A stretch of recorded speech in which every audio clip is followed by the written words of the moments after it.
Yes, মাননীয় স্বরাষ্ট্রমন্ত্রী। মাননীয় স্পিকার, আপনাকে ধন্যবাদ। ইয়েস, মাননীয় স্পিকার, আমি মাননীয় সংসদ নেতার পক্ষে বক্তব্য রাখছি। মাননীয় সংসদ নেতা সর্বশেষে বক্তব্য রাখবেন কিনা সেটা তার প্রিরোগেটিভ, কেউ ডিকটেট করতে পারে না, এটাই বিধি। মাননীয় স্পিকার, বিসমিল্লাহির রহমানির রহিম। মাননীয় স্বরাষ্ট্রমন্ত্রী, আপনার সময় 40 মিনিট। আমি কেন বলছি, আমি বলবো 40 মিনিটে শেষ করবেন। জি মাননীয় স্পিকার, আপনি দয়া করলে আরো বাড়িয়ে দিতে পারেন। দয়াময় পরম দয়ালু আল্লাহর নামে। বিরোধী দল এটা চায়, এটা কিন্তু 72-এর সংবিধানে ছিল না মাননীয় স্পিকার। আমরা এটা চাই। শহীদ রাষ্ট্রপতি জিয়াউর রহমান এইটা সংবিধানে গ্রহণ করেছিলেন। মহান আল্লাহর উপর পূর্ণ আস্থা ও বিশ্বাস এই সংবিধানের মূলনীতি হইবে। আমরা এটা চাই। বিরোধী দল চায় কিনা জানি না। এটা পঞ্চম সংশোধনের মাধ্যমে শহীদ রাষ্ট্রপতি জিয়াউর রহমান সংবিধানের মূলনীতি এবং আর্টিকেল 8-এ রাষ্ট্র পরিচালনার মূলনীতিতে গ্রহণ করেছিলেন। এই দুই জায়গা থেকেই পঞ্চদশ সংশোধনের মাধ্যমে বিগত ফ্যাসিস্ট সরকার নির্মূল করে দিয়েছে। আমরা এটা পুনর্বহাল চাই। এগুলো ঐকমত্য কমিশনের এই গঠিত জুলাই সনদে থাকতে পারত। কোনো রাজনৈতিক দলের আপত্তি ছিল, তারা রাখেন। এই জন্যেই আমি আমার পরের বক্তব্য বলবো, এখানে আসছি বিরোধী দল সংস্কার চায়, সংবিধানের সংশোধনী চায় না। পুনর্লিখিত সংবিধান কেউ চেয়েছিল, যারা বিদেশ থেকে আমদানি হয়েছিল বিভিন্ন সংস্কার প্রস্তাব সহকারে। আমরা বলেছিলাম rewriting of constitution, new constitution, গণপরিষদ, এগুলো একই কথা। যে সংবিধান আমরা যা কিছুই সংশোধনী চাই, গ্রহণ করতে চাই, সেটা আমরা সংশোধনীতে আনি। তাল দপ করিয়া পড়িল নাকি পড়িয়া দপ করিল, এক কথাই তো মাননীয় স্পিকার। সংশোধনীতে আমরা চাই। এখন প্রস্তাবনার মধ্যে অনেকে প্রস্তাব করেছিলেন সংবিধানের প্রস্তাবনায় যে 71 এবং 24-কে বরাবর করে আমরা প্রস্তাবনায় নিয়ে আসি। মাননীয় স্পিকার, বাংলাদেশের জনগণের এদেশের সর্বশ্রেষ্ঠ অর্জন হচ্ছে বাংলাদেশের স্বাধীনতা। 71-এর সাথে আর কোনো কিছুর তুলনা চলে না। আমরা 24-এর জুলাই জাতীয় সনদ এবং জুলাই ঘোষণাপত্রের এসেন্সকে আমরা সংবিধানে ধারণ করার জন্য অঙ্গীকার করেছি, করব। চতুর্থ তফসিলে আসবে সেই কথা। জুলাই ঘোষণাপত্র আমরা বলেছি, জুলাই জাতীয় সনদও বলেছি। অঙ্গীকার নামায় দেখেন আপনি, শেষের পৃষ্ঠায় আছে, এই জুলাই জাতীয় সনদের অঙ্গীকার নামার মধ্যে আছে। যাই হোক, এখন 71 এবং 72-এর সংবিধান কেন ভালো লাগে না আমরা বুঝি তো মাননীয় স্পিকার। 71 এই দেশের স্বাধীনতার ঘোষণা, স্বাধীনতা যুদ্ধ, মুক্তিযুদ্ধ, বিজয় অর্জন, শহীদ রাষ্ট্রপতি জিয়া, সবই এক কাতারে গাথা। এদেশের মানুষের সর্বশ্রেষ্ঠ অর্জন, বিজয় গাথা। কারো জন্য হতে পারে এটা পরাজয়ের গ্লানি, আমি ওই জায়গায় যাব না। 72-এর সংবিধান কেন ভালো লাগে না মাননীয় স্পিকার? আমি আজকে যারা বক্তা আছেন তারা দেখলাম যে কেউ আইন কানুনের মধ্যে নাই, সেজন্য আমিও আর থাকার চেষ্টা করছি না। 72-এর সংবিধান কেন ভালো লাগে না? তফসিল 1-এর মধ্যে যে সমস্ত অর্ডারগুলোকে বৈধতা দেয়া হয়েছে, তার মধ্যে 3 নম্বরটা হচ্ছে দি কোলাবোরেটরস স্পেশাল ট্রাইব্যুনাল অর্ডার নম্বর 8, 1972, যার মাধ্যমে এদেশের স্বাধীনতা বিরোধী রাজাকার আলবদরদের বিচার করা হয়েছিল মাননীয় স্পিকার। যাই হোক, আমি এগুলো বলতে চাই না। যারা আদেশ নিয়ে কথা বলছেন, বলে যে আদেশও তো আইন। আমি কখনো স্বীকার করেছি আদেশ আইন না? সেই আদেশও তো আইন। বললাম তো এই আদেশও আইন। 151-এ যে সমস্ত অর্ডারকে রিপিল করা হয়েছে সেগুলো বাদে, সেগুলো আগে আইন ছিল। তারপরে যেগুলো কন্টেইন করা হয়েছে তফসিল 1-এ, সেগুলোর সিরিয়াল বাই বললাম প্রায় 27টার মতো আছে। 3 নম্বরের কথা তো বললামই। যে সমস্ত অর্ডার চতুর্থ তফসিলের 3, 3-এর 2, 3-এর 3 এই মতো করা হয়েছে বৈধ, কিন্তু সেই অর্ডার আর করার ইখতিয়ার নাই। 7ই এপ্রিল 1973-এর পরে জাতীয় সংসদের প্রথম বৈঠকের পরে তবে অ্যামেন্ডমেন্ট করার সুযোগ দেওয়া হয়েছিল 2 বছর, যাতে সংবিধানের সাথে সামঞ্জস্যপূর্ণ করা যায়। এই অর্ডারের আলাপ তো শেষ। সেই বক্তৃতা গতবারে দেওয়ার পরে আমি মনে করেছিলাম জাতির সামনে পরিষ্কার, বিরোধী দলীয় নেতৃবৃন্দের কাছে পরিষ্কার হবে যে এই লেজিসলেটিভ ফ্রড, যেটা কালারেবল অর্ডার, সেটা নিয়ে আর কোনোদিন কোনো বিতর্ক হবে না। যেটা রাষ্ট্রপতি করেছেন, জুলাই জাতীয় সনদ উইদিন ব্র্যাকেট সংবিধান সংস্কার আদেশ বাস্তবায়ন আদেশ 2025, এটা নিয়ে আর কোনোদিন কোনো বিতর্ক উঠবে না মনে করেছিলাম। আজকে আমি কনসেন্ট্রেশন দিতে চেয়েছিলাম অনলি জুলাই জাতীয় সনদ, যেটা ঐতিহাসিকভাবে স্বাক্ষরিত হয়েছে, সেটা কিভাবে বাস্তবায়ন করা যায় তার পদ্ধতি নির্ধারণ করি, চলুন সেই বিষয়ে আমরা আলোচনা করি। প্রস্তাব দিয়েছিলাম যে সংবিধান সংশোধন সংক্রান্ত একটা বিশেষ কমিটি, সংসদীয় কমিটি গঠন করা হোক, সবাইকে নিয়ে যারা এখানে রিপ্রেজেন্ট করছে জাতীয় সংসদে এবং স্বতন্ত্র সদস্য সহ। সেই বিষয়ে তারা মনোযোগ দিলেই পারতেন। আজকে অবশ্য মাননীয় বিরোধী দলীয় নেতার আমি মনোযোগ দিয়েই শুনেছি ওনার কথা। তাতে উনি বলেছেন সরকারি দল বিরোধী দল মিলেমিশে এক কাজ করব, রাস্তা খুঁজে বের করুন সংবিধান সংশোধন এবং আইন প্রণয়নের জন্য। ওয়েলকাম জানাই, স্বাগতম। জুলাই জাতীয় সনদ বাস্তবায়ন চায় তারা প্রত্যেকে বলেছেন। অর্ডারের কথা নিয়ে বলে যে গণভোট অর্ডার, এটার কি হবে সেটাও আলোচনা করব আমরা, যদি সংবিধান সংশোধনী কমিটি বিশেষ কমিটি গঠন করা হয় সেখানে। চলুন এখানে মিলেমিশে আমরা আলোচনা করে বের করি। সংস্কার, সংবিধান হয় না মাননীয় স্পিকার, সংবিধান হয় রহিত হয়, স্থগিত হয়, সংশোধন হয়, বাতিল হয়, ইত্যাদি হয়। সংবিধান তো সংস্কার হয় না মাননীয় স্পিকার। সংশোধনকে আমরা সংস্কার মনে করে যদি একসাথে বসতে পারি ভালো। যাই হোক, মাননীয় বিরোধী দলের নেতা বলেছেন সংবিধান পরিবর্তন চেয়েছেন, আপনি রেকর্ড দেখতে পারবেন। তো সংবিধান পরিবর্তন তো সংশোধনের মাধ্যমে হতে পারে। আসুন, তিনি বলেছেন জুলাই জাতীয় সনদ এটা গণ অভ্যুত্থানের কলিজা। ধন্যবাদ মাননীয় স্পিকার ওনাকে, আপনার মাধ্যমে। গণ অভ্যুত্থান বলেছেন, কেউ কেউ তো বিপ্লব বলতে বলতে ফেনা তুলে ফেলে। গণ অভ্যুত্থান, জুলাই ছাত্র গণ অভ্যুত্থান, এটা স্বীকৃত জুলাই জাতীয় সনদের সমস্ত জায়গায় লেখা আছে। এখানে বিপ্লব কোথাও লেখা নেই। আর যে ওনারা আদেশের কথা বলছেন ওখানেও তাই, ওখানে কোনো বিপ্লবের নামগন্ধ নাই। কিন্তু আমরা জিজ্ঞেস করব, আমরা কি ছাত্র গণ অভ্যুত্থানের অভিপ্রায়কে সম্মান করতে চাই? আসুন, এখানে সবাই অভিপ্রায়ের কথা বলে, যে অভিপ্রায়ের দোহাই দেওয়া হচ্ছে। আমি সংবিধানের প্রস্তাবনার কথা বলবো। সংবিধানের প্রস্তাবনার 4র্থ ধারায় আপনি দেখবেন এই সংবিধান জনগণের অভিপ্রায় হিসাবে প্রাধান্য পাইবে। সংবিধানের 7 অনুচ্ছেদে আপনি দেখবেন এই সংবিধান জনগণের লেখা আছে যে রাষ্ট্রের সকল ক্ষমতার মালিক জনগণ। এই ক্ষমতা প্রয়োগ হইবে এই সংবিধানে প্রদত্ত অধীনে ক্ষমতা বলে জনগণ যেভাবে চায়। আরেক জায়গায় আপনি দেখবেন এই সংবিধান হচ্ছে মানে সুপ্রিমেসি অফ দি কনস্টিটিউয়েন্সি বলতে যেটা বোঝায়, যে এই সংবিধান হচ্ছে প্রজাতন্ত্রের সর্বোচ্চ আইন। একজন আজকে আমাদেরকে সবক দিল যে এই পার্লামেন্ট নাকি সুপারিন না। আমি মাননীয় স্পিকার কি করবো বুঝতে পারছিলাম না। 1 নম্বর অনুচ্ছেদ এই সংবিধানের article 1, this Bangladesh is a unitary independent and sovereign republic. এবং এই সোভারেইন রিপাবলিকের সোভারেইন ক্ষমতার মালিক হচ্ছে আর্টিকেল 7 অনুসারে জনগণ। সেই জনগণের ক্ষমতাটা প্রয়োগ করে এই সংবিধানের অধীন এবং কর্তৃত্বে, সেই সংবিধানের অধীন এবং কর্তৃত্বে নির্বাচন কমিশন নির্বাচন দিয়েছে। সেই সোভারেইন জনগণ আমাদেরকে ভোট দিয়েছে, এই সোভারেইন পার্লামেন্টে পাঠিয়েছে। যার কারণে আমরা আজকে এখানে যা কিছুই আলাপ করব সেটা জুডিশিয়ারির বিরুদ্ধে সারাদিন যদি আমরা বলি, জুডিশিয়ারির কাছে কেউ এটা মামলা করার ক্ষমতা নাই, তাকেই বলা হয় সোভারেইন এখতিয়ার।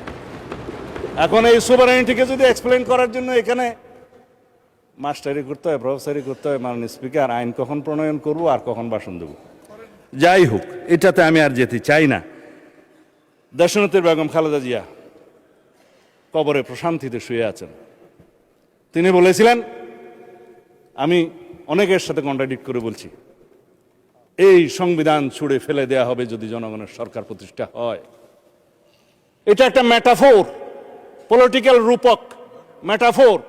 যখন বলেছিলেন যে 15 সংশোধনের মাধ্যমে যখন তত্ত্বাবধায়ক সরকার পদ্ধতি উড়িয়ে দেয়া হলো, তখন তিনি বললেন এই পঞ্চদশ সংশোধনী মানি না, রাষ্ট্রের মধ্যে অস্থিতিশীলতার অবস্থা করা হলো। হ্যাঁ, আমি ওইটাতেই আসছি। ওনারা ডকুমেন্ট দেখাচ্ছেন আমাদের মহাসচিব, উনি বলেছিলেন এই সংবিধানের পঞ্চদশ সংশোধনীকেই উদ্দেশ্য করে যে এই সংশোধনী ছুড়ে ফেলে দেয়া হবে। মানে ছুড়ে ফেলে তো দিয়েছি। পঞ্চদশ সংশোধনী আনকনস্টিটিউশনাল ডিক্লেয়ার হয়েছে সার্টেন পোর্শন 6টা, 7 ক, খ, আর্টিকেল 44 যেটা হাইকোর্টের ক্ষমতা, এবং 142। এরপরে আছে তত্ত্বাবধায়ক সরকার পদ্ধতি বিলুপ্ত করার যে আর্টিকেল 58 ক এবং 2 ক পরিচ্ছেদ। খালাস 15th অ্যামেন্ডমেন্টের মেইন জিস্ট। তারপরে এই 15th অ্যামেন্ডমেন্টের মানে স্পিকার 55টা দফা, ব্যারিস্টার বন্ধুরা পড়তে পারেন। 55টা দফার মধ্যে এই 6 দফা নাই। আরেকটা ইনস্টেট করা হয়েছে নিরীহ আইন, এটা পরিবেশ সংক্রান্ত দফা। বাকি রইল বাকি 55টার মধ্যে বাকিগুলার কি হবে? হাইকোর্ট বলে দিল এগুলা পার্লামেন্টের ব্যাপার, পার্লামেন্ট ডিসাইড করবে এই সব পলিটিক্যাল ইস্যুস। দেখেন ভার্ডিক্টে লেখা আছে কিনা।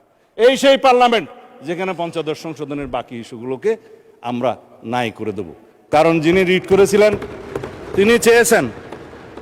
তিনি চেয়েছেন পূর্ণাঙ্গ পঞ্চদশ সংশোধনী বাতিল করা হোক। হাইকোর্ট 6টা ভার্ডিক্ট দিয়েছে, 6টা বাতিল করেছে, একটা রিইনস্টেট করেছে নিরীহ আইন। বাকিগুলোর ব্যাপারে পার্লামেন্টকে বলেছে যে এটা political questions to be decided by the next parliament. This is the next parliament to decide. আসি এখন জুলাই জাতীয় সনদ, অর্থাৎ জনপ্রত্যাশিত সংস্কার প্রস্তাবে আর কি কি অন্তর্ভুক্ত হতে পারত। কেবল প্রস্তাবনার কথাটা বলেছি, বাকিগুলো এখন বলবো। আর জুলাই জাতীয় সনদে যা কিছু অন্তর্ভুক্ত করা হয়েছে সেটা নিয়ে তো একটু বড় কথা বলবই। আর রাজনৈতিক সমঝোতা হওয়ার পরেও শেষ মুহূর্তে যে সংস্কার ঐকমত্য কমিশন যা কিছু বাদ দিয়েছে সেই কথা এখন একটু বলি। প্রস্তাবনার মধ্যে যা কিছু বাদ দিয়েছে সেটা তো বললাম।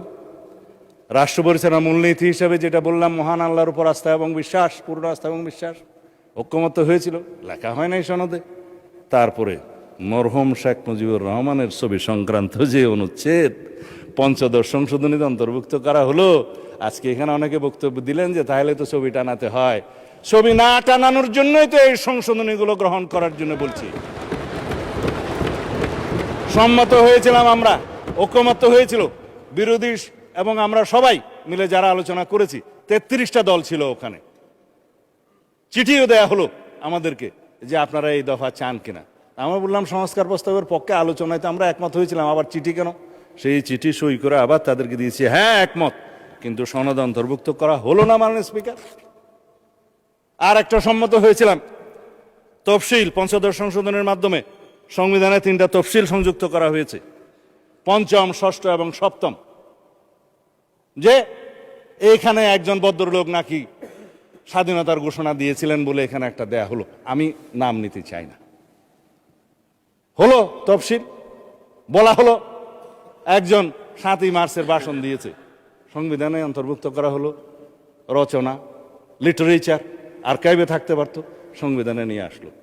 তারপর ওই স্বাধীনতার ঘোষণা দিয়েছে বলে স্বাধীনতার ঘোষণাপত্রের 5ম অথবা 6ষ্ঠ প্যারাতে বলেছিলেন যে মরহুম শেখ মুজিবুর রহমান, ওখানে মরহুম লেখা নাই, যে যথাযথভাবে ঢাকায় স্বাধীনতার ঘোষণা করেছেন। ইতিহাস কি তা বলে? বলে না। সারা বিশ্ব স্বীকৃত যেটা শহীদ রাষ্ট্রপতি জিয়াউর রহমান 26 তারিখে, অর্থাৎ 25 তারিখের দিনগত রাতের 26 তারিখের প্রথম প্রহরে যেটা উই রিভোল্ট বলে স্বাধীনতার ঘোষণা দিয়েছিলেন। তারপরে 27 তারিখ, সেই জন্যই বাংলাদেশের স্বাধীনতা দিবস 26 তারিখ। তারপরে 27 তারিখে তিনি কালুরঘাট বেতার কেন্দ্র থেকে provisional head of the state হিসেবে এই বাংলাদেশের স্বাধীনতা ঘোষণা করেন। এরপরে সংশোধিতভাবে on behalf of the national leader Sheikh Mujibur Rahman স্বাধীনতার পক্ষে ঘোষণা করেন। এটা ইতিহাস, আমরা অস্বীকার করি না। কিন্তু 26 তারিখে স্বাধীনতার ঘোষণাপত্রে তিনি ঘোষণা দিয়েছিলেন বলে যেটা লেখা হলো, অস্বীকার করি না মাননীয় স্পিকার, কারণ এটা একটা ন্যাশনাল আর্কাইভের দলিল। কিন্তু জিনিসটাকে এস্টাবলিশ করার জন্য আর একটা যে তফসিল ঘোষণা করে তথাকথিত একটা তফসিলের নামে যে লেখা হলো যিনি এত তারিখে ঘোষণা দিয়েছেন বা তার মধ্যে, সেটা তো কোনো গবেষণায় আসে না।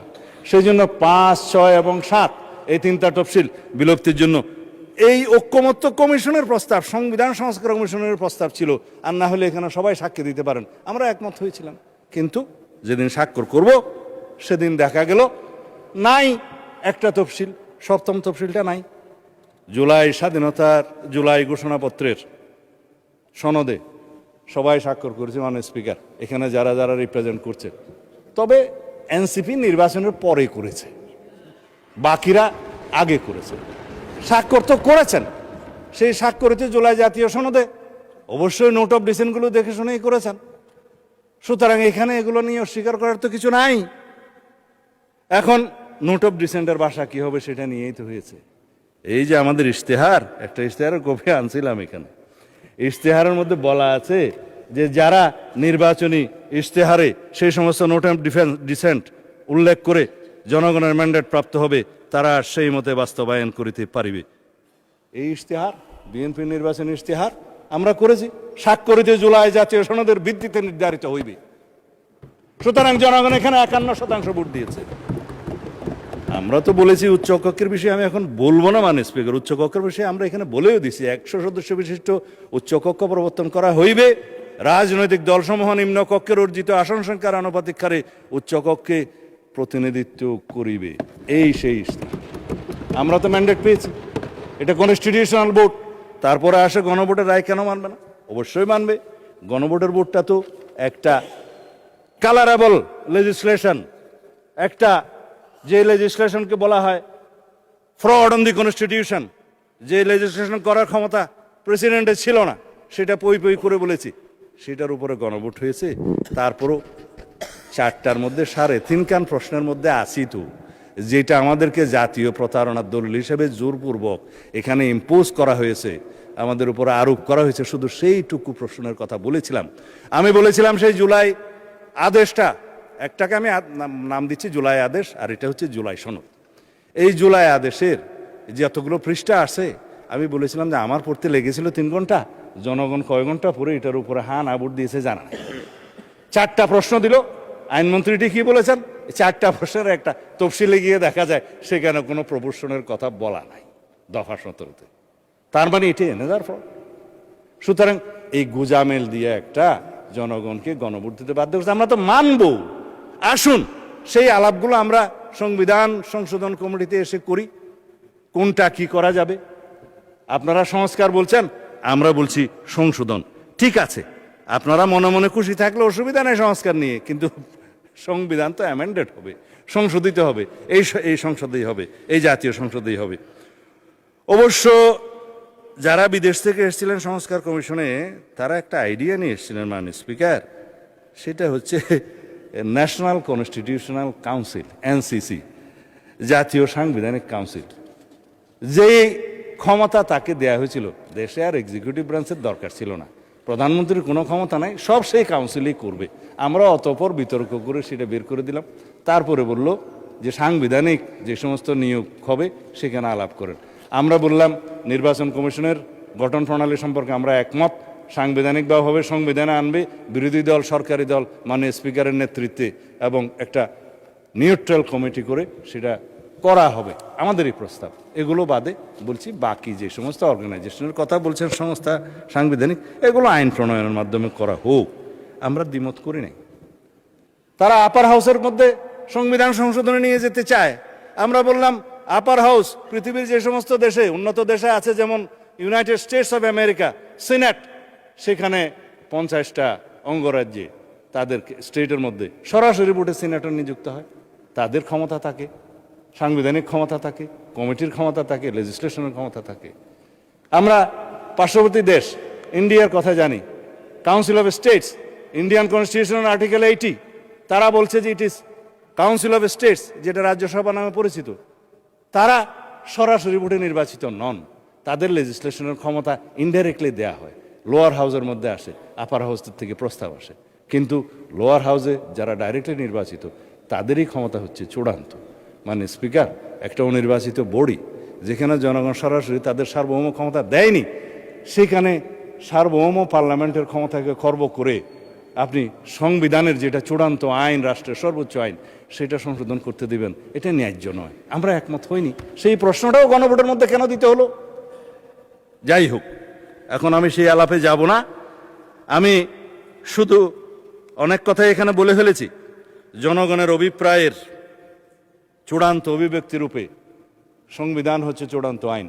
সবাই অভিপ্রায়ের কথা বলেন, জুলাই গণ অভ্যুত্থানের, ছাত্র গণ অভ্যুত্থান অভিপ্রায়ের কথা বলেন। আসুন, সে অভিপ্রায় হিসাবে জনগণের সে অভিপ্রায়কে চূড়ান্ত রূপ দিতে গেলে সংবিধানে আগে আনতে হবে। তারপরেই প্রথমবারের মতো যখন অভিপ্রায়কে সংবিধানে আনা হলো, তখন সেটা 4 নভেম্বর 1972 সংবিধান হিসেবে পরিণত হলো এবং সেটা অভিপ্রায়ের অভিব্যক্তি হিসাবে, মানে প্রকাশ হিসাবে গৃহীত হলো। This is called constitution. এখন আমরা এই অভিপ্রায়কে, জুলাই ছাত্র গণ অভ্যুত্থানের অভিপ্রায়কে আমরা ধারণ করি, কনস্টিটিউশনে নিয়ে আসি, অভিপ্রায়কে মূল্যায়ন করি, অভিব্যক্ত করি, প্রকাশিত করি, তখন সেই অভিপ্রায়ের মূল্যায়ন হবে। আদারওয়াইজ এই অভিপ্রায় তো রাস্তায় মিছিল দিতে পারবেন, কিন্তু অভিপ্রায়কে সংবিধানে ধারণ করার জন্য এই পার্লামেন্টে আসতে হবে, অ্যামেন্ডমেন্ট নিয়ে আসতে হবে। সেই অভিপ্রায়গুলোকে আমরা ধারণ করব। আমরা সম্মান করি জুলাই ছাত্র গণ অভ্যুত্থানের আবেগকে, আমরা সম্মান করি তাদের আকাঙ্ক্ষাকে, শহীদের স্বপ্নকে। সে অভিপ্রায়কে আমরা ধারণ করার জন্য তো সংবিধান সংশোধন করতে চাই, মাননীয় স্পিকার।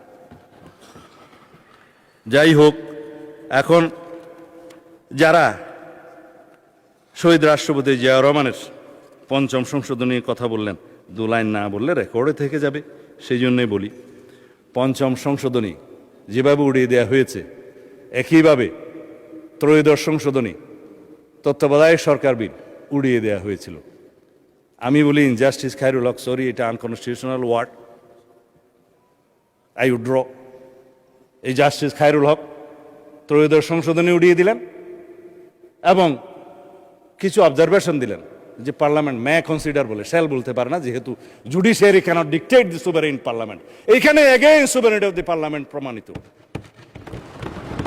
জুডিশিয়ারির হাত এখানেই সীমাবদ্ধ যে এই সুভারেইন লেজিসলেচারকে, পার্লামেন্টকে ডিকটেট করতে পারে না, সাজেস্ট করতে পারে।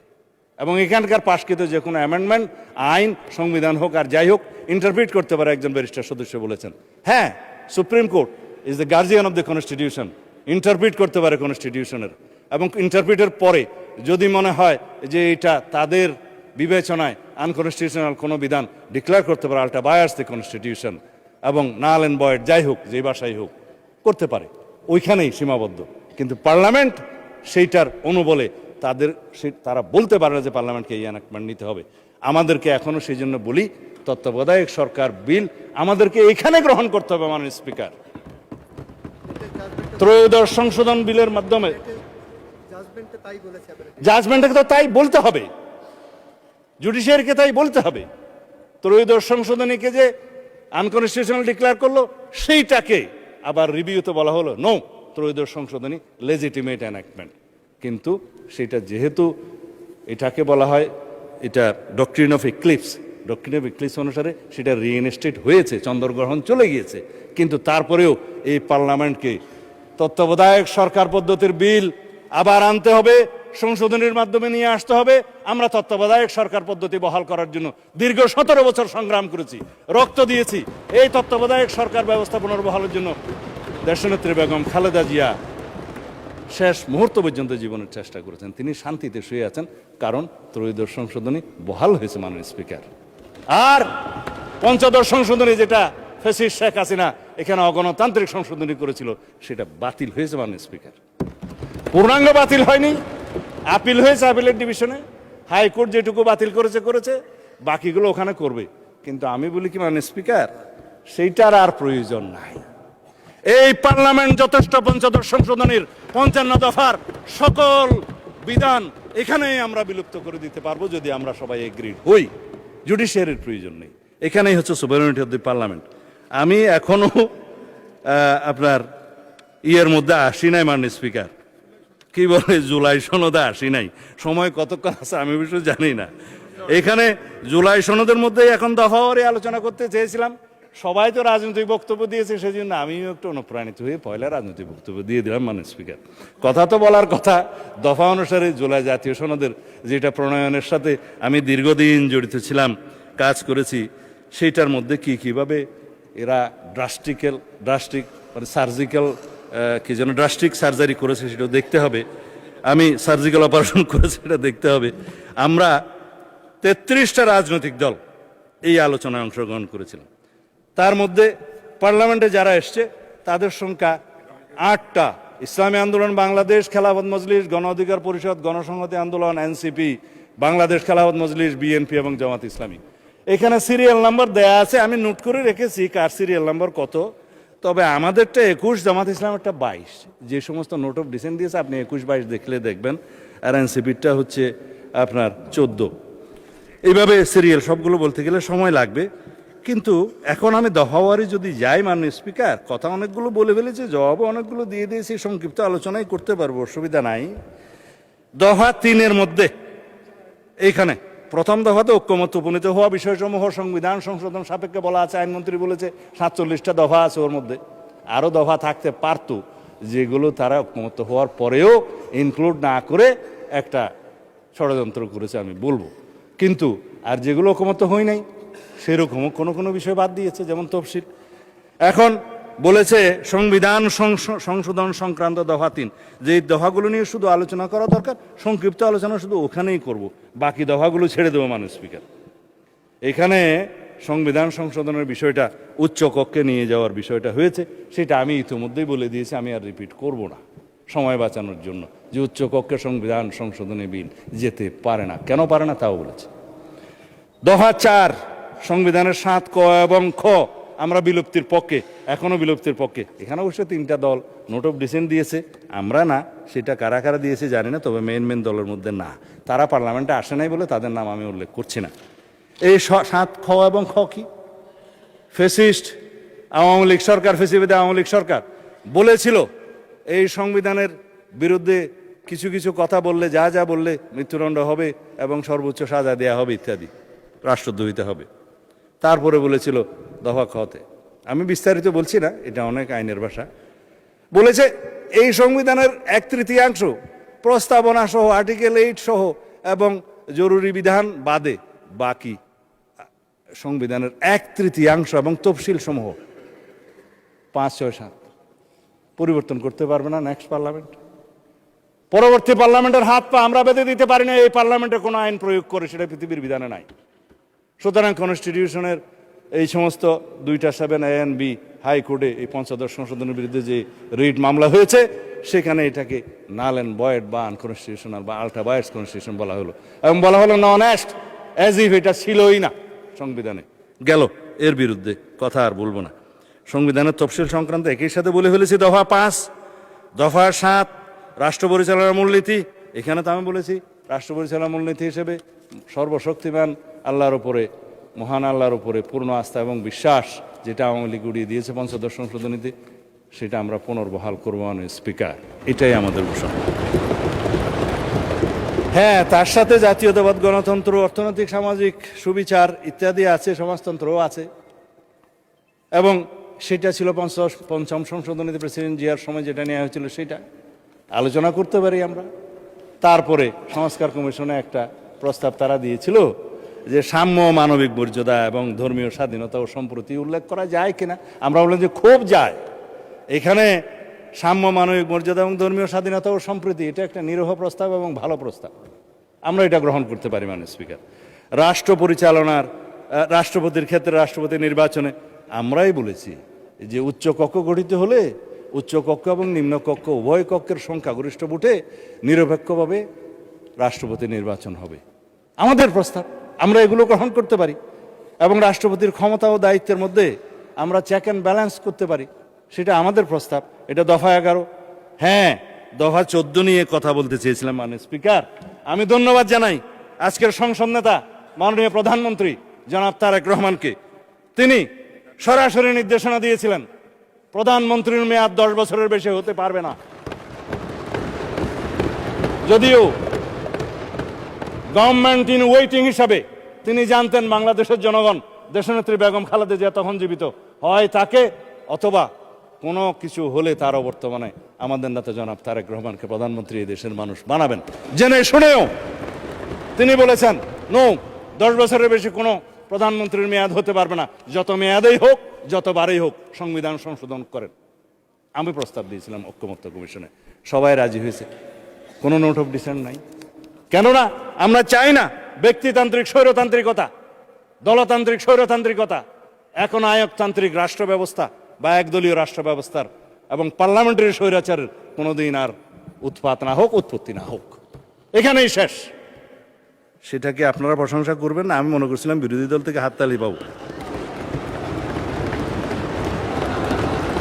একবার তো দিবেন, টেবিল চাপড়াইয়ে দেন।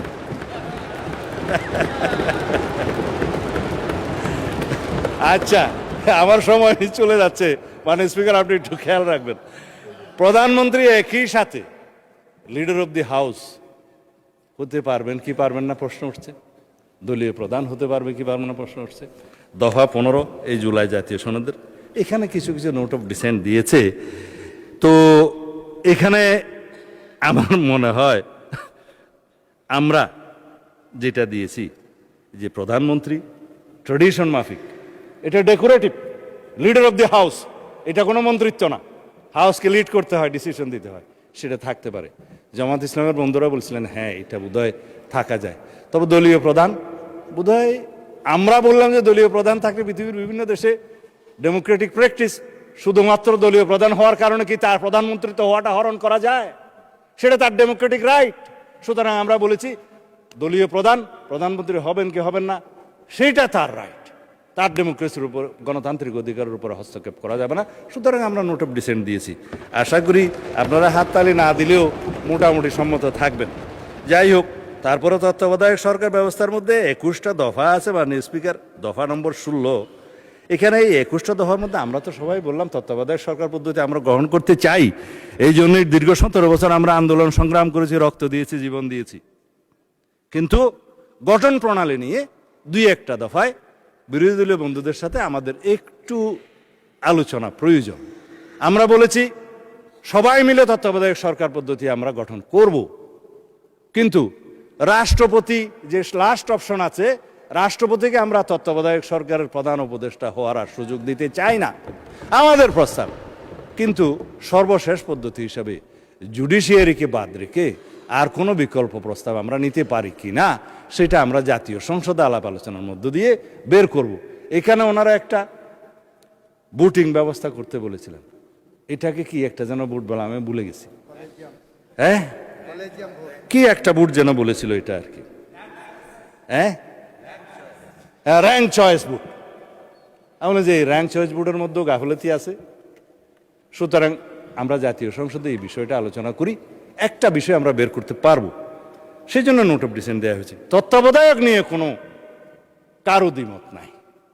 যাই হোক, মানে স্পিকার, এরপরে আসলো দ্বিকক্ষ বিশিষ্ট আসন সৃজন। এটা তো বললাম দ্বিকক্ষে 100 সদস্য, আমরা সবাই রাজি, এবং দ্বিকক্ষের এখতিয়ার নিয়ে, গঠন প্রণালী নিয়ে কিছু একটু বিরোধ আছে, সেটা আমরা এখানে আজকে বড় প্রশ্ন হিসেবে দেখছি যে দ্বিকক্ষের ক্ষমতা, একটু আগে আমি আলোচনা করেছি, সংবিধান সংশোধনী ওখানে যাবে না, বাট আইন প্রণয়নের একটা পর্যায়ে এখান থেকে আইন ওখানে যাবে, তারা আলোচনা করবে, 1 মাস সময়ের ভিতরে হয় সিদ্ধান্ত দিবে, সুপারিশ করবে, অথবা ফেরত দিবে, সেই পর্যন্ত আমরা একমত।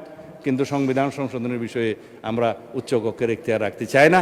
আর কোন পদ্ধতি গঠন প্রণালী হবে, ওনারা বললেন প্রপোর্শনেট, আমরা বললাম আমাদের নোট অফ ডিসেন্ট আছে, আমরা জনগণের ম্যান্ডেট পেয়েছি, আসনের অনুপাতে যা হবে তাই আমরা পাবো, এখানেই হচ্ছে দ্বিমত। আসন আলোচনা করি।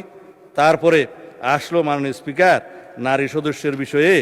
আমরা বললাম যে আসুন 50টা নারী সদস্যের আসন রিজার্ভ রাখি, মোট সদস্য আমরা 100 উন্নীত করবো ক্রমান্বয়ে, 10% করে আমরা বাড়াই না, প্রথম সংসদে এই সংসদে 10% আমরা অ্যামেন্ডমেন্ট নিয়ে আসি, পরে 5% করে করে বাড়বে। কিন্তু ওনারা সম্মত হলেন, কিন্তু একজনকেও নমিনেশন দিলেন না, মানে স্পিকার এইবার 5%। যাই হোক, আমি এটা শিকায়ত করতে চাই না, ভবিষ্যতে দিবেন আর কি, এইবার হয়তো অভাব টভাব হয়েছে। তারপরে দফাতে এসে ডেপুটি স্পিকার পদে প্রণয়ন, আমাদের মানে প্রধানমন্ত্রী, আমি উপস্থিত ছিলাম, মানে বিরোধী দলীয় নেতাকে বললেন যে জুলাই সনদ বাস্তবায়ন শুরু করি, চলেন ডেপুটি স্পিকারটা আপনারা নেন, নাম দেন। সর্বশেষ শুনলাম ওনারা একটা প্যাকেজ ডিল করতে চান, সিঙ্গেল করবেন না। তা এখন তো ট্রেন চলে গেছে মাননীয় স্পিকার, আমরা তো দিতে চেয়েছিলাম আগের থেকে অ্যাকশন। এখন আসুন সংবিধান সংশোধন করার পরে আমরা ডেপুটি স্পিকারের 2টা পদ সৃজন করলে একটা আপনারা পাবেন, আপার হাউসেও পাবেন, লোয়ার হাউসেও পাবেন। সংশোধন না করলে কোত্থেকে পাবেন? তবে স্থায়ী কমিটির সভাপতি হিসাবে 4টা সংসদীয় কমিটি, গুরুত্বপূর্ণ কমিটি সহ অন্যান্য কমিটিগুলোতে সভাপতি বিরোধী দলীয় সদস্যদের থেকে হবে আসনের অনুপাতে যা পান। এখন মাশাআল্লাহ আপনারা তো 68টা পেয়েছেন, আরও মিলে হয়তো 77টা হয়েছে, ভালোই পাবেন। আসুন আমরা এটা সংসদে আলোচনা করে ঠিক করি। এগুলাই তো আমরা নিতে চেয়েছি। এবং 70 দফা 70 অনুচ্ছেদ জাতীয় সংসদের, এইটা নিয়ে আমাদের মাননীয় সংসদ সদস্যগণ খুবই উৎফুল্ল। আজকে আমি আমাদের মাননীয় সদস্যকে বলছিলাম যে যা মন চাই বলেন, আজকে 70 বিধি আপনার জন্য উন্মুক্ত, কারণ এখানে নাই। আপনি দলের বিরুদ্ধে ভোট দিতে পারবেন 4টা ক্ষেত্র বাদে। 2টাতে সবাই একমত হয়েছিল, আস্থা ভোট এবং অর্থ বিল। আমরা বলেছিলাম না, এর বাইরে আর 2টা থাকা দরকার, সংবিধান সংশোধনী বিল এবং যুদ্ধ পরিস্থিতি সংক্রান্ত যে জরুরি অবস্থা হবে সেই সময় যেন দলের বিরুদ্ধে ভোট না দিতে পারে। জাতীয় নিরাপত্তার প্রশ্নটা জড়িত, উইদিন ব্র্যাকেট যুদ্ধ পরিস্থিতি, এই 2টা রাখেন। আমরা নোট অফ ডিসেন্ট দিয়েছি, আমরা জনগণের ম্যান্ডেট পেয়েছি, সেই হিসাবে যাব। বাকি সব বিষয়ে মাননীয় সংসদ সদস্যগণ, under the sun anything you can discuss here. কোনো দল আপনার বিরুদ্ধে, সরকারি দল কোনো ব্যবস্থা নিতে পারবে না, বিরোধী দল ব্যবস্থা নিতে পারবে না। সংসদ সদস্য বল বহাল থাকবে, এই সংসদ এলাইভ হবে। যাই হোক, এরপরে বাকি যে সমস্ত বিষয় আছে নির্বাচন ব্যবস্থা বিষয়ে, এটা আমরা তো বললাম যে আমরা একটা স্বাধীন নির্বাচন কমিশন গঠন করব, সবাই মিলে আলাপ আলোচনা করে। এখানে স্পিকার সভাপতি থাকবে, প্রধানমন্ত্রী, বিরোধী দলীয় নেতা এবং আরেকজন সদস্য থাকবে সেকেন্ড বিরোধী দল না জুডিশিয়ারির একজন, আমার ঠিক মনে নাই। সবাই মিলে থাকবে। এখানে কোনো সরকারি দলেরও প্রাধান্য থাকবে না, বিরোধী দলেরও প্রাধান্য থাকবে না। এমন একটা নির্বাচন কমিশন আমরা গঠন করব, যেই নির্বাচন কমিশনকে নির্বাচনকালীন সময়ে কেউ আর প্রভাব বিস্তার করতে পারবে না। আমাদেরই প্রস্তাব ছিল এই যেগুলা বলে সাংবিধানিক সংস্থাসমূহে নিয়োগের ক্ষেত্রে যে এনসিসি করার কথা ছিল, আমরা যে এনসিসি লাগবে না, আসুন এটা এখানেই আনি। তারপর অন্যান্য সাংবিধানিক কিছু প্রতিষ্ঠানের বিষয়ে কথা বলা হয়েছে। আমরা বললাম যে এটা আমরা স্ট্রং আইন করি, শক্তিশালী আইন প্রণয়নের মধ্য দিয়ে সেগুলো আমরা ব্যবস্থা নেব। বিচার বিভাগের কথা মাননীয় স্পিকার কি বলবো, এখন বিচার বিভাগের কথা বললে তো অসম্ভব ব্যাপার। প্রধান বিচারপতি নিয়োগের ক্ষেত্রে আমরা বলেছিলাম একটা অপশন থাকুক, যাতে আর কোনোদিন আগের মতো যে আমাদের এক্সপিরিয়েন্স হয়েছে যে কি যেন এটা শপথবদ্ধ রাজনীতিবিদদেরকে আমাদের আর যেন দেখতে না হয়। আমরা সেই জন্য বলেছি প্রধান বিচারপতি হবে অ্যাপিলেট ডিভিশন থেকে নিযুক্ত। আগে সংবিধানে এটা ওপেন ছিল, কোত্থেকে নিযুক্ত হবে সেটা নির্ধারিত ছিল না। আমরা বলছি আপিল বিভাগের বিচারকদের মধ্য থেকে নিতে হবে। আর 2টা অপশন থাকতে হবে, জ্যেষ্ঠতম 2 জনের মধ্য থেকে প্রধান বিচারপতিকে নিয়োগ করতে হবে। এগুলো খুব সামান্য বিষয়, আমরা ডিসকাস করে এখানে একমত হতে পারি, যেটা জুলাই জাতীয় সনদে ছিল। এখন অন্যান্য বিষয়ের মধ্যে যে সমস্ত গুরুত্বপূর্ণ বিষয়, তা হলো আসুন বিচার বিভাগের স্বাধীনতা নিয়ে কথা বলি। আজকে বিচার বিভাগের স্বাধীনতা দেখেন, আজকেও একটা পত্রিকায় এসছে, মাননীয় স্পিকার আমি এখানে হয়তো দেখালে উকোটা ভুল হবে না, কার্যকরের আগেই সিন্ডিকেটের কবলে সুপ্রিম কোর্ট সচিবালয়। আমরা বলেছিলাম আর্টিকেল 116 অনুসারে আপনি সংবিধান যেটা আনকনস্টিটিউশনাল ঘোষণা করেছে, যে ইন কনসালটেশন অফ দি প্রেসিডেন্টের যেটা ক্ষমতা, in consultation of the chief justice, সেটা ওই পোর্শনটা আনকনস্টিটিউশনাল ঘোষণা করেছে মানি।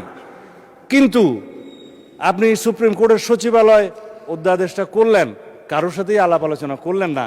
সংবিধানের অনুচ্ছেদ অনুসারে এখানে যদি আমরা আলাপ আলোচনা করে একটা আইন প্রণয়ন করে শক্তিশালী, সেটাই কি ভালো হতো না?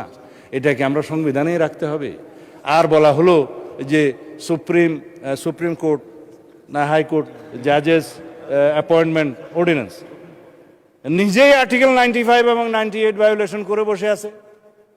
কাউন্সিল এবং আর কি যেন করেছে, কিভাবে তারা ইন্টারভিউ নেবে, কাকে কাকে নিয়োগ করবে, বয়সসীমা কোথায় হবে, যেগুলো আছে সংবিধানের সেই আর্টিকেলগুলোকে যদি আপনি চেঞ্জ না করেন, অ্যামেন্ডেড না করেন, জুডিশিয়ারিকে সেটা ভায়োলেট করতে পারে। এই কথাগুলো আমরা বলেছিলাম এটা জাতীয় সংসদের পরবর্তী জাতীয় সংসদের উপরে ছেড়ে দেন। আমরা সেখানে আলাপ আলোচনা করে আইন প্রণয়ন করে তারপরে সেই অ্যাপয়েন্টমেন্ট এনাক্টমেন্টটা আনবো এবং সুপ্রিম কোর্টের এই যে সচিবালয় আইনটা আনবো। এখনো আমরা প্রতিশ্রুতিবদ্ধ, আমরা সুপ্রিম কোর্টের সচিবালয় আইন এবং বিচারক নিয়োগ আইন এই পার্লামেন্টে ইনশাআল্লাহ আমরা আলাপ আলোচনার মধ্যে দিয়ে পাশ করব। আমরা complete independence of the judiciary আমরা চাই, বাট সুপারিনিটি অফ দি জুডিশিয়ারি আমরা চাই না। সার্বভৌম একটাই, সার্বভৌম জনগণ, সার্বভৌম এই কান্ট্রি, সার্বভৌম এই হাউস অফ দি পার্লামেন্ট। আর কোনো সার্বভৌম অথরিটি থাকতে পারে না, কোথাও না কোথাও অ্যাকাউন্টেবিলিটি থাকতে হবে। মাননীয় সদস্য, আপনার সময় শেষ, আপনি কি আরো বলতে চান? আচ্ছা, 3 মিনিট সময় বাড়িয়ে দেওয়া হলো আপনাকে। যাই হোক, আমার তো ফ্লুটাই নষ্ট হয়ে গেল। আমার স্পিকার, এখন আমি আর কি বলতাম, যদি আপনি 3 মিনিটে শেষ করেন। সময় দেন তাহলে 5 মিনিট দিতে পারেন, আমি একটু সাম আপ করি। আচ্ছা, 5 মিনিটে বলেন, শেষ করেন। আচ্ছা, মানে স্পিকার এখন থেকে কোনো, যাই হোক, আমি আর এই সমস্ত জায়গার মধ্যে যাব না, সময় শেষ। আর আইন, অধ্যাদেশ, বিধি বিধান এগুলো প্রণয়নের মাধ্যমে এইখানকার 47-এর পরে বাকি যা কিছু আছে জুলাই সনদের সব কিছু বাস্তবায়ন করা যাবে। আইন নিয়ে, কানুন নিয়ে, বিধিবিধান নিয়ে, সংবিধান, এইখানে তো সংবিধান পরিবর্তন করতে হবে না, সুতরাং এই পার্লামেন্টে আমরা আলোচনা করবো মাননীয় স্পিকার। সুতরাং এই জুলাই জাতীয় সনদ 2025-এর সকল দফা এবং অঙ্গীকারনামা শতভাগ আমরা পরিপূরণ করতে অঙ্গীকারাবো, প্রতিশ্রুতিবদ্ধ।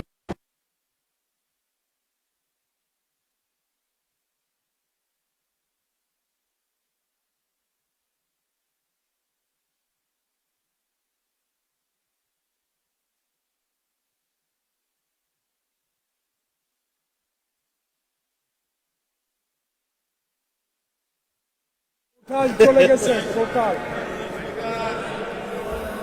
টোটাল চলে গেছে। বাইকে পুরো হাউসের মাইক নাই মনে হচ্ছে।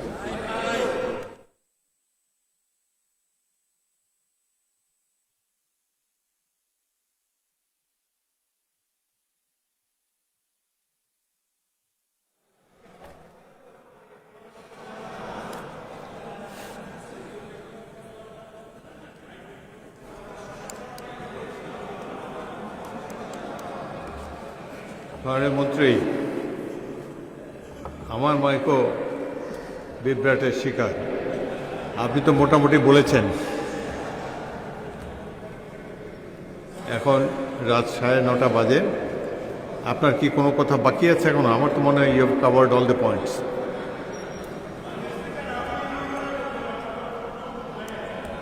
এটা হয়তো রেকর্ড হবে না, তবে আমি যা বলতে চাই তা বলি। মাননীয় স্পিকার, আমরা আসছে, মাননীয় স্পিকার শোনা যায়, কিনা আমি জানি না, গেলে না যাক, মাননীয় স্পিকার কোনো অসুবিধা নাই। মাননীয় মন্ত্রী শুনতে পাচ্ছি না আপনার কথা। 3-4 মিনিট অপেক্ষা করলে হয়তো এটা রেস্টোর করতে ঠিক আছে মাননীয় স্পিকার, আপনি যখন রুলিং দিয়েছেন 4 মিনিটই বলবো। মাননীয় স্পিকার, সারাদিন বলে যে অনেকে সারা রাত রামায়ণ পড়ে সকালবেলা, এখন আমাদের আমার মনে হয় সব পয়েন্টই আপনার বলা হয়েছে। এখন আমি কনক্লুড করে দিই। আমি বলতেই পারলাম না, আপনি কেমন বলায়। আচ্ছা ঠিক আছে মাননীয় স্পিকার, আমাকে একটু ইন্টারফিয়ার না করলে আমি বলতে পারবো। গড়িটা এখন থেকে শুরু করে, এখন 7 খণ্ড রামায়ণ পরে যদি সকালবেলা আমার বন্ধুরা বলে সেটা কারবার, সেই অবস্থায় হয়ে যাচ্ছে। কোথায় জুলাই আদেশ আর কোথায় জুলাই সনদ? আমরা জাতিকে পরিষ্কার করতে চাই, জুলাই জাতীয় সনদ 2025 যেটা স্বাক্ষরিত হয়েছে, যেটা ঐতিহাসিকভাবে স্বাক্ষরিত হয়েছে, সকল বন্ধুরা স্বাক্ষর করেছেন, সেই স্বাক্ষর নোট অফ ডিসেন্ট সহ এনসিপি অবশ্য পরে করেছে, নির্বাচনে করেছে তো বটে, সেটা আমরা বাস্তবায়ন করতে চাই। যেটা বলছে যে জুলাই আদেশ, ইট ইজ নো অর্ডার, এটা লেজিসলেটিভ ফ্রড, এটা কালারেবল লেজিসলেশন, এটা ফ্রড অন দি কনস্টিটিউশন, সেটা কোনো অর্ডার নাই। আমার এক বন্ধু বললেন রাষ্ট্রপতিকে আমি ফোন করতে পারি কিনা, আপনিও তো ফোন করতে পারেন। কে বলছে রাষ্ট্রপতির সাথে জনগণ কথা বলতে পারবে না? এটা তো এমন বিষয় না যে রাষ্ট্রপতির সাথে আমরা কথা বলতে পারবো না, দেশেরই তো রাষ্ট্রপতি। আপনারা তো তার কাছেই শপথ নিয়েছেন এক সময়, কেউ কেউ উপদেষ্টা হিসাবে। আমরা মাননীয় স্পিকার এখানে সংবিধান মেনে এসেছি। জিজ্ঞেস করুন প্রত্যেকটা সদস্যকে, তারা যে এই ফর্মে শপথ নিয়েছে, এটা 148 অনুচ্ছেদ অনুসারে, 3য় তফসিল অনুসারে ছাপানো শপথ। যার কাছে শপথ নিয়েছে সংবিধান অনুসারে, তার কাছে শপথ নেওয়ার কথা। যার কাছে স্পিকার, ডেপুটি স্পিকার নাই, প্রধান নির্বাচন কমিশনের শপথ নিয়েছে। এটাও এখানে আমরা সংবিধান মেনে এসেছি। আমরা এখানে এসছে এই সংসদে সেশন ডিক্লেয়ার করেছে রাষ্ট্রপতি, এটাও সংবিধান অনুসারে এখানে রাষ্ট্রপতি ডিক্লেয়ার করেছেন, স্থান নির্ধারণ করেছেন। 73 অনুচ্ছেদ অনুসারে তিনি এখানে ভাষণ দিয়েছেন, এগুলো সংবিধান অনুসারে এসছেন। আমরা যে রাষ্ট্রপতির ভাষণের উপরে আজকে আলোচনা করছি, এইটাও তো সংবিধান মেনে আলোচনা করছি মাননীয় স্পিকার। সব কিছুতেই আমরা সংবিধান মানছি, আর এখন সংবিধান ভালো লাগে না এই বক্তৃতা মাননীয় স্পিকার শুনতে চাই না। আমার সময় কি শেষে আরো আছে তো মাননীয় স্পিকার, 1 ঘন্টা 1 মিনিট 55 সেকেন্ড আছে, শুনলেও কি আর না শুনলেও কি আমি বলে যাই। তারপর মাননীয় স্পিকার, কথা হচ্ছে সংবিধান যেখানে যেখানে সুবিধা সেখানে সেখানে মানলাম, সংবিধান মানতে মানতে সাংবিধানিক উঠে নির্বাচিত হয়ে এখানে আসলাম, সাংবিধানিকভাবে শপথ নিলাম, সাংবিধানিকভাবে এখানে আলোচনা করছি, সাংবিধানিকভাবে এমপি হয়েছি এবং সংবিধান অনুযায়ী এখানে আলোচনা করছি, সমস্ত কিছু রুলস অ্যান্ড প্রসিডিওর মানছি। আর এখানে বলছে যে সংবিধান কি জনগণের অভিপ্রায়ের উপরে? ধন্যবাদ, Yes, মাননীয় মন্ত্রী। সংবিধানে জনগণের অভিপ্রায়কে ধারণ করার জন্যই আমাদেরকে সংবিধান, আমরা সেই অভিপ্রায়কে সম্মান করার জন্য সংবিধানের সম্মান করতে চাই। মাননীয় স্পিকার, সুবিধা করতে পারলাম না এত সর্ব